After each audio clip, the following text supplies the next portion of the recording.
ગુજરાત જેવા વિકસિત રાજ્ય, પ્રગતિશીલ, વાયબ્રન્ટ ગુજરાત આવી વાતોના દાવા કરતી ભાજપાના ભ્રષ્ટ શાસકોના પાપે ફરી એક વખત ગુજરાતને શર્મસાર કરે તેવી ઘટના બની છે।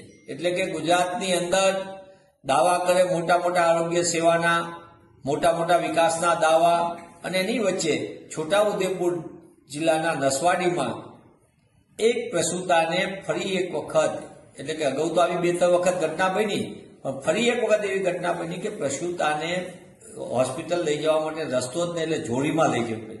કેટલી બધી ગંભીર ઘટના, અને સરકારમાંથી કોઈ બોલવા તૈયાર નથી। આ એ જગ્યા છે કે જ્યાં ભૂતકાળની અંદર કલેક્ટરને ડીડીઓ પણ ત્યાંથી પસાર થઈ ચૂક્યા છે, અને જ્યાં ગયા હતા ત્યારે ત્યાં સંપૂર્ણપણે એમના વાહનો ફસાઈ ગયા હતા।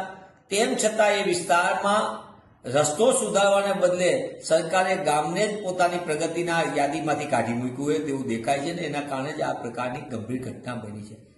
આ સમગ્ર ઘટના માટે, આ અમાનવીય ઘટના માટે ભાજપાની અસંવેદનશીલતા છે। સરકારની ગરીબ વિસ્તારને, ખાસ કરીને આદિવાસી વિસ્તારને અન્યાય કરવાની નીતિ ફરી એક વાર ઉજાગર થઈ છે।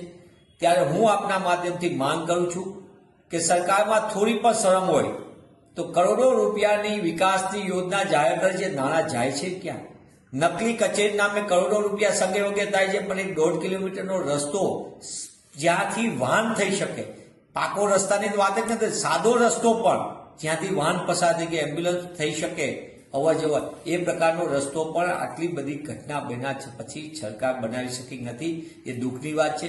ત્યારે કોંગ્રેસ પક્ષ તરીકે અમે માંગ કરી છે કે આવા અંતરિયાળ વિસ્તાર, જ્યાં એમ્બ્યુલન્સ નથી પૂરતી, એવા વિસ્તારમાં પણ સરકાર સાદો રસ્તો, પ્રધાનમંત્રી સડક યોજનામાં બનાવ્યો, ગ્રામ સડક યોજનાનો પ્રોજેક્ટ છે, સરકાર દાવા કરે છે કરોડ રૂપિયાના આદિવાસી વિસ્તારના કલ્યાણ માટેના, એ નાણાંનો ઉપયોગ કરે।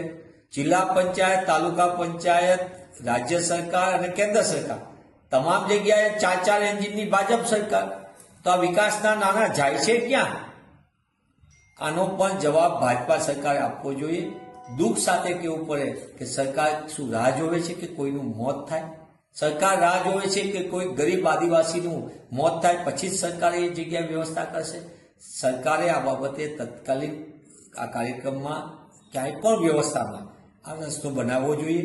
કોંગ્રેસ પક્ષનું પ્રતિનિધિમંડળ પણ સરકારને તાત્કાલિક પણ આ બાબતે રજૂઆત કરવાનું છે, અને અમે પણ આવી જ્યાં રાજ્યની અંદર તકલીફ છે તે તમામ બાબતોમાં સરકાર તાત્કાલિક પણ, ખાસ કરીને વહીવટી તંત્રમાં બેઠેલા કલેક્ટર, ડીડીઓ એ તાત્કાલિક પણ વ્યવસ્થા કરે તો જ ગ્રામ્ય વિસ્તારના આવી પ્રકારની ઘટના બનતા અટકાવી શકાશે। અને